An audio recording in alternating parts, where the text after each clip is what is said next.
Hello मेरे प्रिय श्रोताओं, विद्यार्थियों एवं पाठकों सभी का स्वागत है, अभिनंदन है। आज नए वर्ष का प्रथम दिन है 2025। आप सबको बहुत बहुत बधाई। सभी का नव वर्ष बहुत ही शुभ हो, बहुत ही आप लोग सब प्रोग्रेस करें। हम लोग सेवा सदन की कहानी जो मुंशी प्रेमचंद जी के द्वारा लिखा गया उपन्यास है उसको सुन रहे थे। हमने उसको खंडों में सुनाया है और अभी तक हम लोग 15 भागों में सुन चुके हैं। आज हम 16वें भाग में कहानी सुनेंगे। हमने कहानी सुनी कि जो सुमन की छोटी बहन शोभा है उसका विवाह सदन से तय हो गया है।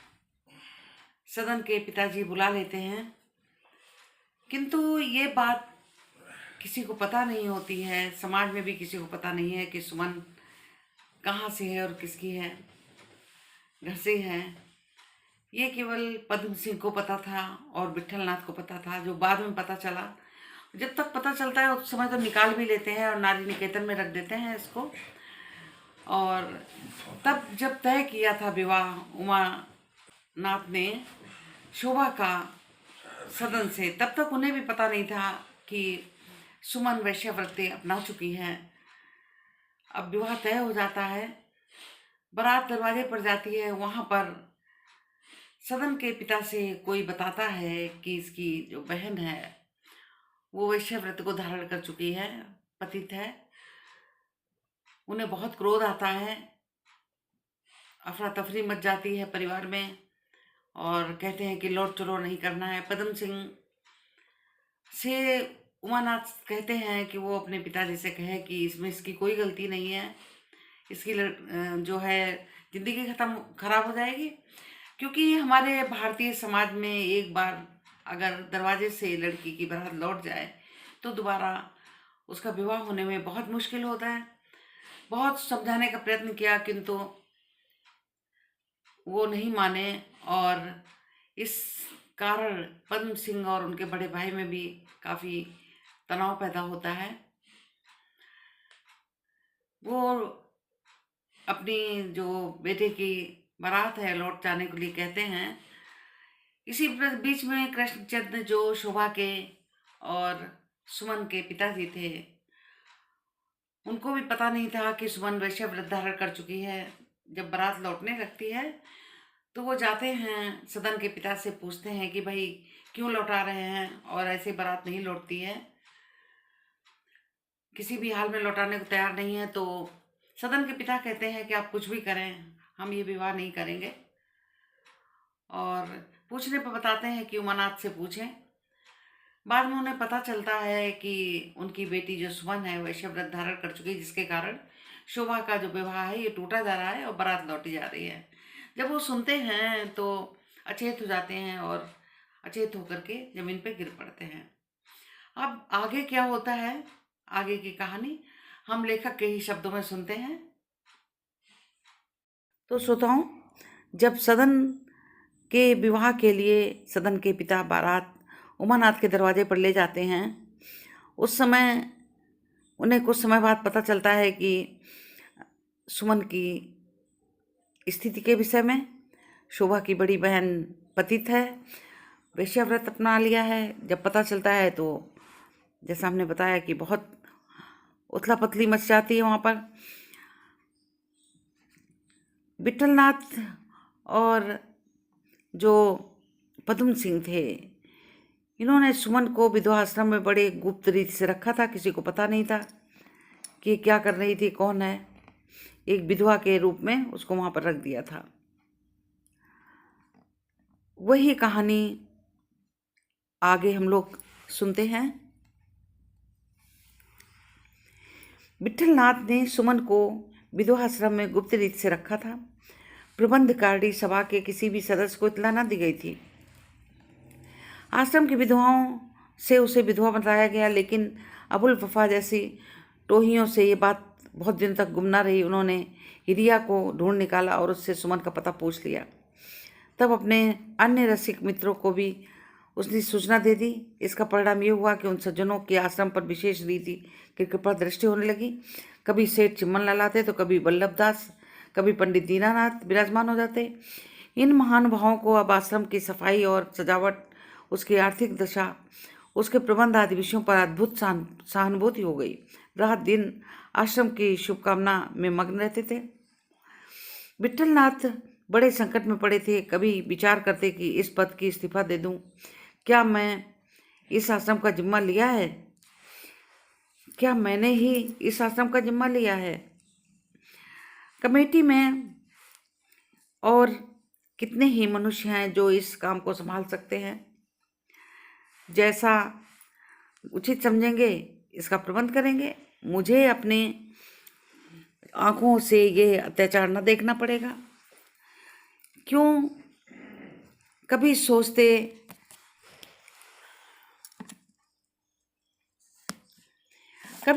क्यों ना एक दिन इन दुराचारियों को फटकारूं, फिर भी कुछ होगा, देखा जाएगा। लेकिन जब शांत चित्त होकर देखते तो सबसे काम लेने के सिवा कोई उपाय ना सूझता।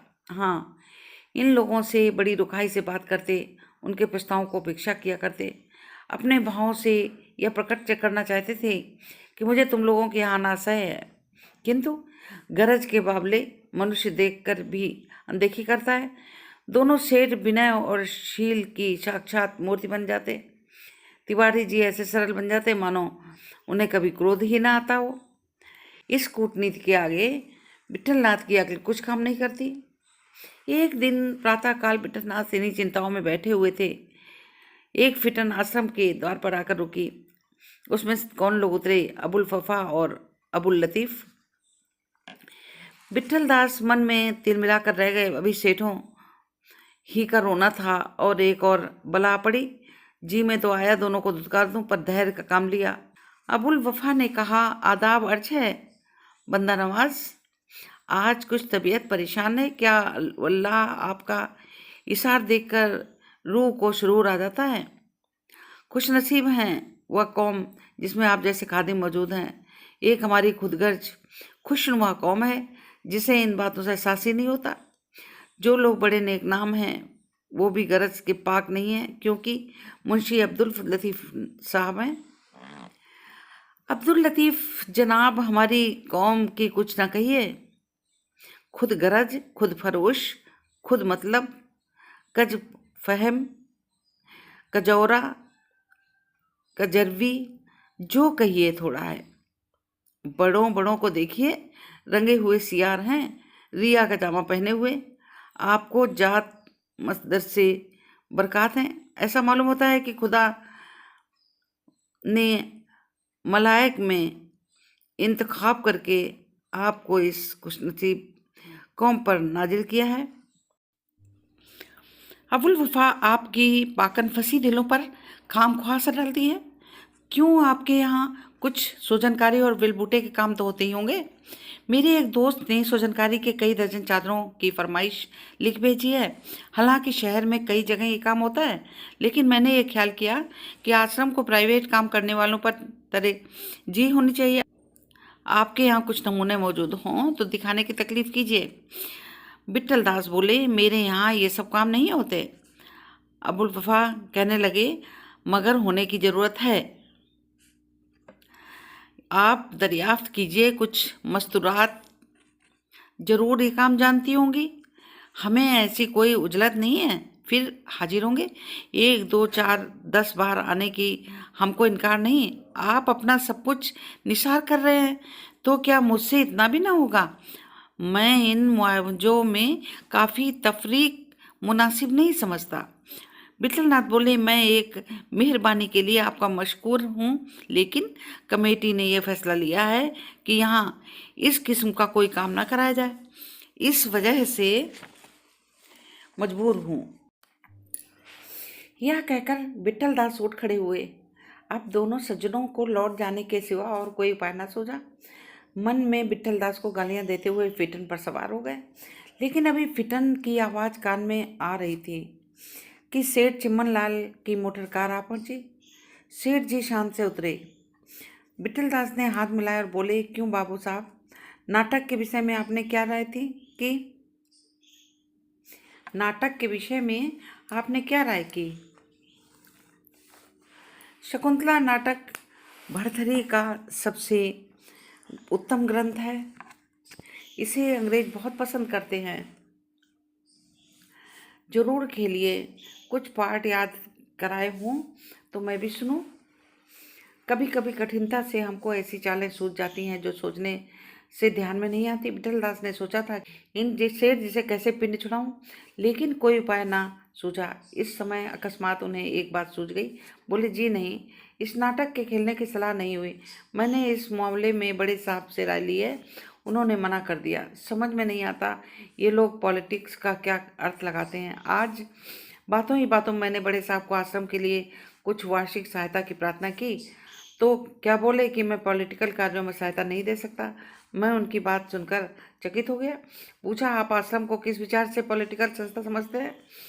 इसका केवल यह उत्तर है कि मैं इसका उत्तर नहीं देना चाहता। चिमनलाल के मुख पर हवाइयाँ उड़ने लगी। तो साहब ने आश्रम को भी पॉलिटिकल समझ लिया? विठलनाथ जी, हाँ, साफ कह दिया। चिमनलाल, तो क्यों महाशय? जब उनका यह विचार है तो यहाँ आने जाने वालों की देखभाल भी अवश्य होती होगी।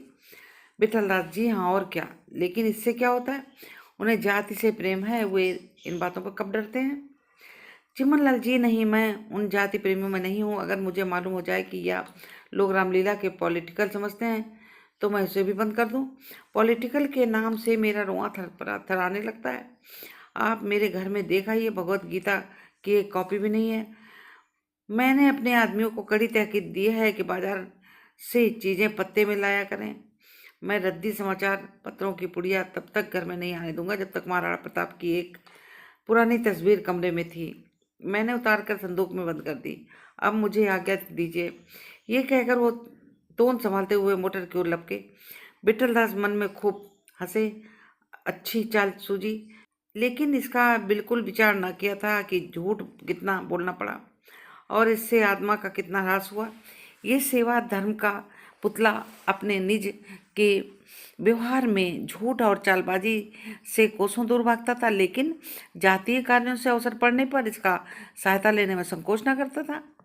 चिमनलाल के जाने के बाद मिट्ठलनाथ ने चंदे का रजिस्टर उठाया और चंदा वसूल करने को उठे, लेकिन कमरे के बाहर भी न निकले कि सेठ बल्लभदास को पैरगाड़ी पर आते देखा। क्रोध से सारा शरीर जल उठा। रजिस्टर पटक दिया और लड़ने पर उतारू हो गए। बलभद्र ने आगे बढ़कर कहा, कहिए महाशय, कल मैंने जो पौधे भेजे थे वो अब आपने लगवा दिए? नहीं, जरा मैं देखना चाहता हूँ। कहिए तो अपनी माली भेज दूँ? विठलदास ने उदासीन भाव से कहा, जी नहीं, आपको माली भेजने की आवश्यकता नहीं है और ना वो पौधे यहाँ लग सकते हैं। बलभद्र ने कहा, क्यों लग क्यों नहीं सकते? मेरा माली आकर सब ठीक कर देगा। आज ही लगवा दीजिए, नहीं तो वो सब सूख जाएंगे। विठलदास, सूख जाएं चाहे रहें, पर वो यहाँ नहीं लग सकते। बलभद्र बोले, नहीं लगाने थे तो पहले कह दिया होता, मैंने सहारनपुर से मंगवाए थे। विठलनाथ बरामदे में पड़े हैं, उठवा लीजिए। सेठ बलभद्र दास अभिमानी स्वभाव के मनुष्य थे। यूं वे शील और विनय के पुतले थे, लेकिन जरा किसी ने अकड़ कर बात की, जरा भी निगाह बदली तो वह आग हो जाते थे। अत्यंत निर्भीक राजनीति कुशल पुरुष थे। इन गुणों के कारण जनता उन पर जान देती थी। उसे उन पर पूरा विश्वास था। उसे निश्चय था कि न्याय और सत्य के विषय में वे कभी कदम पीछे न उठाएंगे। अपने स्वार्थ और सम्मान के लिए जनता के अहित न सोचेंगे। डॉक्टर श्यामाचरण पर जनता का यह विश्वास न था। जनता की दृष्टि में विद्या, बुद्धि और प्रतिभा का उतना मूल्य नहीं होता जितना चरित्र बल का। विठलदास ये रूखी बातें सुनकर बलभद्र दास के तेवरों पर बल पड़ गए। तन कर बोले, आज आप इतने अनमने क्यों हो रहे हैं? मुझे मीठी बातें करने का ढंग नहीं आता। मीठी बातें ना कीजिए, लेकिन लाठी तो न मारिए। मैं आपसे शिष्टाचार का पाठ नहीं पढ़ना चाहता। आप जानते हैं मैं प्रबंध कारडी सभा का मेंबर हूँ। जी हाँ, जानता हूँ। चाहता तो प्रधान होता, जानता हूँ। मेरी सहायता किसी से कम नहीं है। इन पुरानी बातों को याद दिलाने की क्या जरूरत है? चाहूँ तो आश्रम मिटा दूँ। असंभव। सभा के सब मेंबर मेरे इशारे पर नाच सकते हैं। संभव है? एक दिन इसका कहीं पता न चले, असंभव। आप किस घमंड में भूले हुए हैं? ईश्वर के भरोसे पर। सेठ जी आश्रम की ओर कुपित नेत्रों से ताकते हुए बैलगाड़ी पर सवार हो गए, लेकिन विट्ठल दास पर उनकी धमकियों का कुछ असर न हुआ। उन्हें निश्चय था कि ये सभा के मेंबरों के आश्रम के विषय में कुछ न कहेंगे। उनका अभिमान उन्हें इतना नीचे न गिरने देगा। संभव है वह इस झेप के मिटाने के लिए मेंबरों के आश्रम की प्रशंसा करें, लेकिन यह आग कभी न कभी भड़केगी अवश्य, इसमें संदेह नहीं। अभिमान अपने को नहीं भूलता। इसकी शंका होने पर भी विट्ठल दास को यह क्षोभ नहीं था, जो किसी झगड़े के बाद मेघ के समान हृदयाकाश पर छा जाता है। इसके प्रतिकूल उन्हें कर्तव्य को पूरा करने का संतोष था, और वह पछता रहे थे कि मैंने इसमें इतना विलंब क्यों किया। इस संतोष से वह ऐसी मौज में आए कि ऊंचे स्वर में गाने लगे, प्रभु जी मोहि काहे की लाज, जन्म जन्मयों भरमायो अभिमानी बेकाज, प्रभु जी मोहि काहे की लाज। इतने में उन्हें पद्म सिंह आते दिखाई दिए। उनके मुख की चिंता और निराश झलक रहा था, मानो अभी रोकर आंसू पोंछे हों। विट्ठल दास आगे बढ़कर उनसे मिले और पूछा, बीमार थे क्या? बिल्कुल पहचाने नहीं जाते। पद्म सिंह जी, नहीं बीमार तो नहीं हूँ, हाँ परेशान बहुत रहा। विट्ठलनाथ, विवाह कुशलतापूर्वक हो गया? पद्म सिंह ने छत की ओर तकते हुए कहा, विवाह का समाचार न पूछे। विवाह क्या हुआ, अबला कन्या का जीवन नष्ट हो गया कराए। वह इसी सुमन बाई की बहन निकली। भैया को ज्यों ही पता चला, वे द्वार से बारात लौटा लाए। विट्ठल दास ने लंबी सांस लेकर कहा, यह तो बड़ा अन्याय हुआ, आपने अपने भाई साहब को समझाया नहीं? पद्म सिंह बोले, अपने से जो कुछ बन पड़ा करके हार गया। विट्ठल दास, देखिए अब बेचारी लड़की की क्या गति होती है, सुमन सुनेगी तो रोएगी। पद्म सिंह, कहिए यहाँ की क्या खबरें हैं? सुमन के आने से विधवाओं में हलचल तो नहीं मची? वो उससे घड़ा का वश कर दी होंगी। विट्ठल दास, बात खुल जाए तो आश्रम खाली नजर आए। पद्म सिंह बोले, और सुमन कैसी रहती है? बेटा वो ऐसी अच्छी तरह मानो सदा आश्रम में ही रही हो। मालूम होता है वो अपने सद्व्यवहार से अपनी कालिमा धोना चाहती है।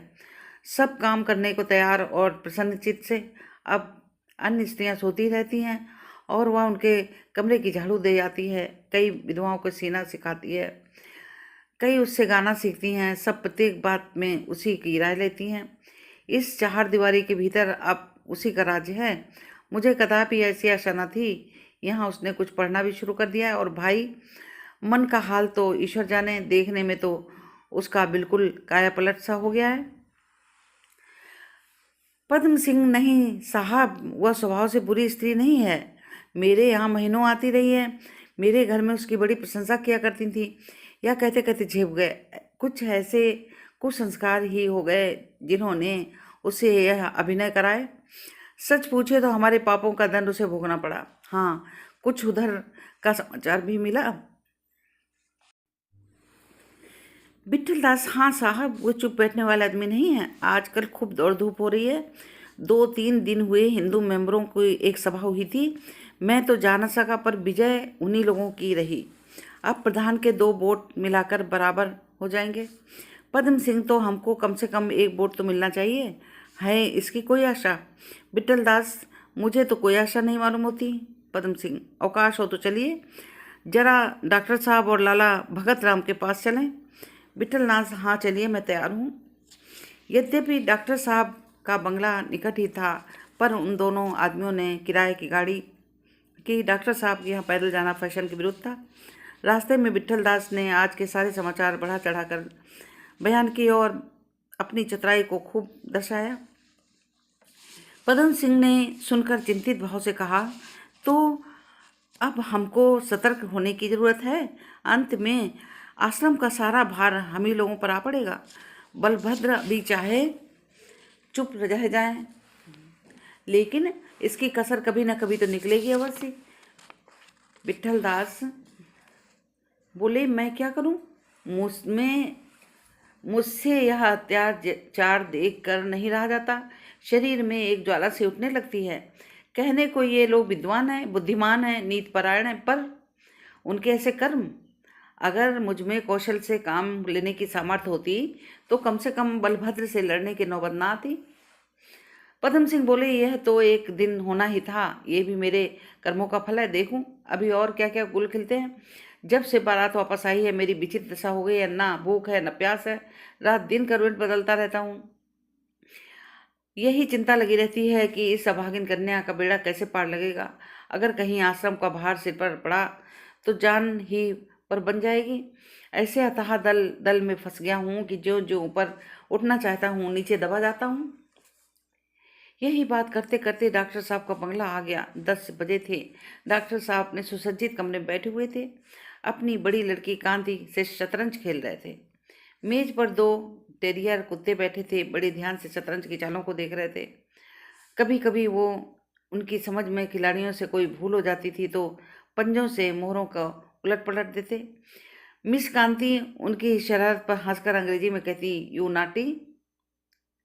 मेज की बाईं ओर एक आराम कुर्सी, तेग अली साहब विराजमान थे और बीच बीच में मिस कांति को चालें बताते जाते थे। इतने में हमारे मित्र जा पहुंचे। डॉक्टर साहब ने उठकर दोनों सज्जनों से हाथ मिलाया। मित्र कांति ने उनकी ओर दबी निगाहों से देखा और मेज पर से पत्र उठाकर पढ़ने लगी। मिस कांति ने उनकी ओर दबी निगाहों से देखा और मेज पर से पत्र उठाकर पढ़ने लगी। डॉक्टर साहब ने अंग्रेजी में कहा, मैं आप लोगों से मिलकर बहुत प्रसन्न हूँ। आइए आप लोग को मिस कांति से इंट्रोड्यूस करा दूँ। परिचय हो जाने के बाद मिस कांति ने दोनों आदमियों का हाथ मिलाया और हंसती हुई बोली, बाबा अभी आप लोगों का जिक्र कर रहे थे, मैं आपसे मिलकर बहुत प्रसन्न हुई। डॉक्टर श्यामा चरण मिस कांति और डलहौजी पहाड़ से आई हैं। उनका स्कूल जाड़े में बंद रहता है और वहाँ शिक्षा का बहुत बड़ा उत्तम प्रबंध है। यहाँ अंग्रेजों की लड़कियों के साथ बोर्डिंग हाउस भी रहता है। लेडी प्रिंसिपल ने उनकी प्रशंसा की है। कांति जरा अपनी लेडी प्रिंसिपल की चिट्ठी उन्हें दिखा दो। मिस्टर शर्मा, आप कांति की अंग्रेजी बातें सुनकर दंग रह जाएंगे। हंसते हुए बोले, या मुझे कितने ही नए मुहावरे सिखा सकती है।